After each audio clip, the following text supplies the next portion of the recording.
Greetings from Ahmedabad. Happy New Year to all of you.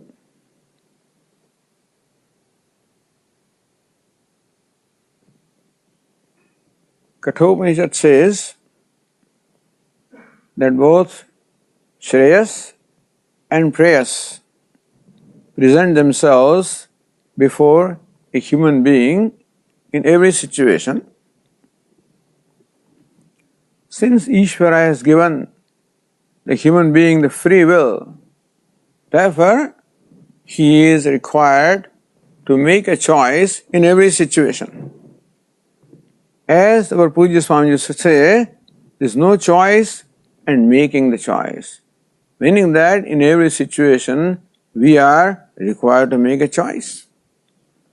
And since Shreyas and Preyas, both of them present themselves before us, therefore we have to choose between the two, Shreyas or Preyas.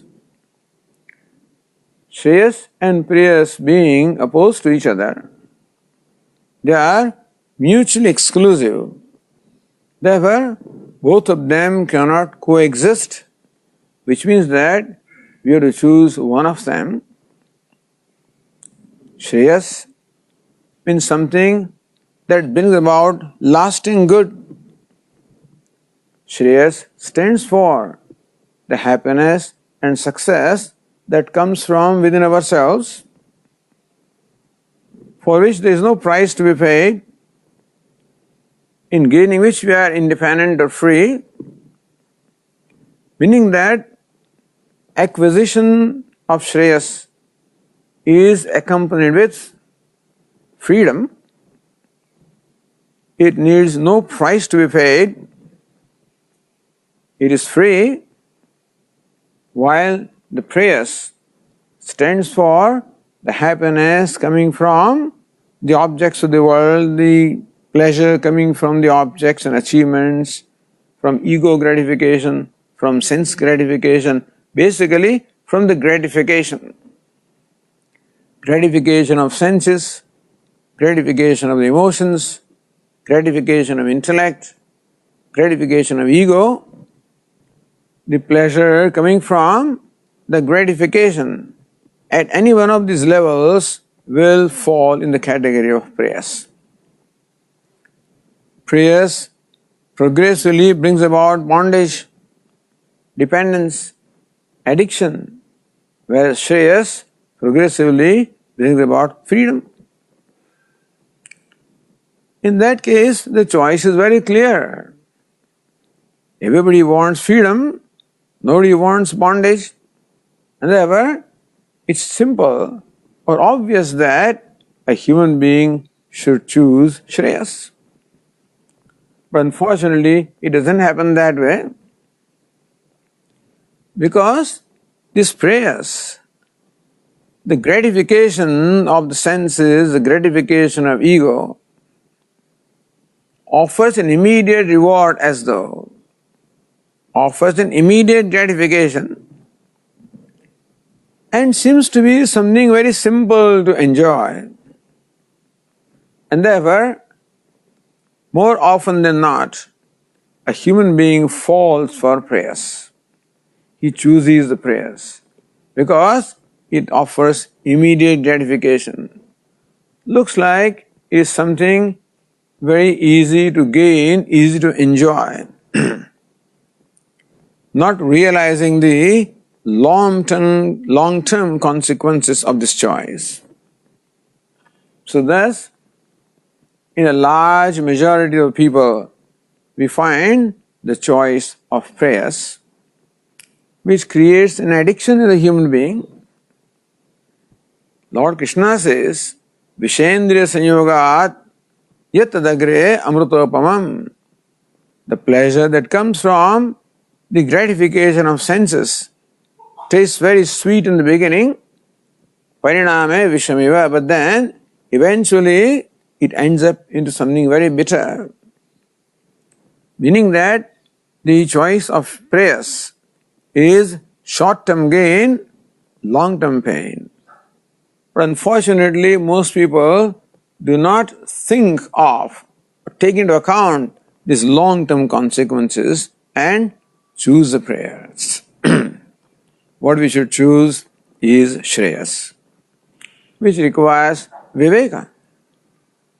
So only a discriminating person, or in the words of Puja Swamiji, an emotionally mature person is the one who will choose Shreyas.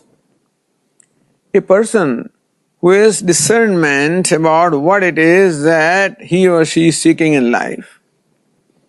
It is true that everybody is seeking happiness, seeking success, but then most people do not have an idea of where the happiness is or where the true success is. And the assumption is that happiness or success is out there, in the objects, in the things and beings and achievements. And that's the reason why a person is prompted to go after them.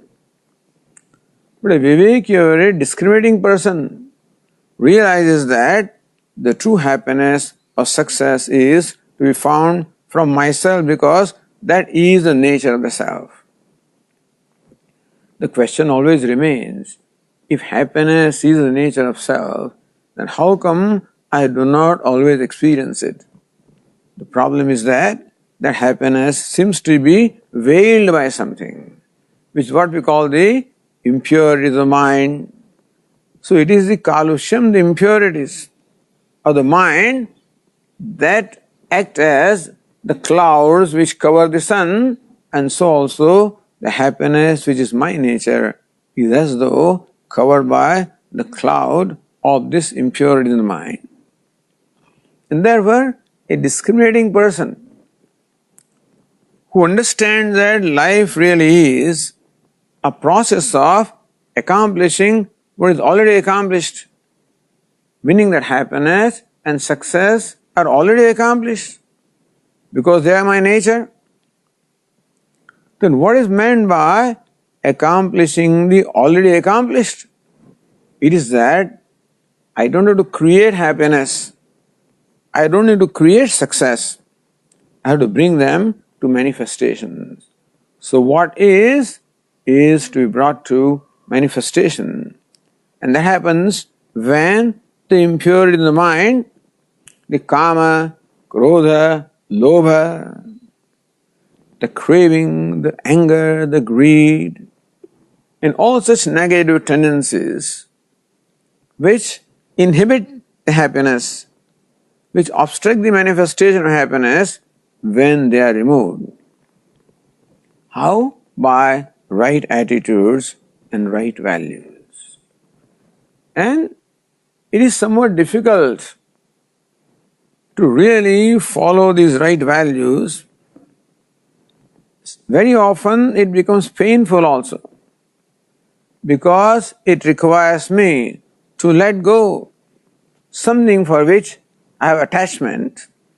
I have to let go of my attachments and aversions, and then only I can really follow the values. Then only I can practice or I can maintain the attitudes of being a contributor instead of being a consumer, being a compassionate person instead of being the person who is a revengeful person, of being a kind and forgiving person. These are the attitudes and the right values of honesty, truthfulness, justice, non-violence. When these are deliberately practiced in life, then they have the effect of neutralizing raga-dveshas, likes and dislikes, or the kama, krodha, lobha. They neutralize, and that's how the mind gains purification. As the mind progressively gains the purification, the happiness which is my nature becomes manifest. Meaning that we don't have to wait an infinite time to be happy. At every step we discover the happiness. And as that happens, we discover an inner satisfaction, inner self-worth. Thus I feel worthy of myself. There is a self-satisfaction, and therefore a self-acceptance. and self-satisfaction. So that is the true process of living life, by choosing Shreyas, which in the beginning is somewhat difficult, because to follow the right values and follow the right attitudes requires me to constrain my impulses of retaliating, impulses of immediate gratification, impulse of quick fix, of shortcuts, which are the impulsive tendencies. I have to keep them and I have to restrain them, and then only I can follow those values. So yes, it may appear to be somewhat difficult in the beginning, but it is something that brings lasting reward. So Shreyas is the choice of short-term pain, long-term gain. And thus, in the coming year, may all of you be blessed by Lord Dakshinamurti as well as our Puja Swamiji, that you have the right viveka or discernment, that you get the clarity of what is Shreyas and what is prayers in every situation, but clarity is important. So first, a value for Shreyas, that is what brings about freedom and happiness and success. Then a clarity in every situation, which choice is Shreyas and which choice is prayers. And then a determination of choosing Shreyas instead of prayers. And then the inner strength of, if necessary, putting up with some pain or exertion to make the right choice. May Lord and the Gurus give you that viveka, give you also that strength of determination, and make the right choice, initiate the process, continue the process of self-growth so as to reach the destination of true happiness and true success. May God bless you all. Om Tat Sat.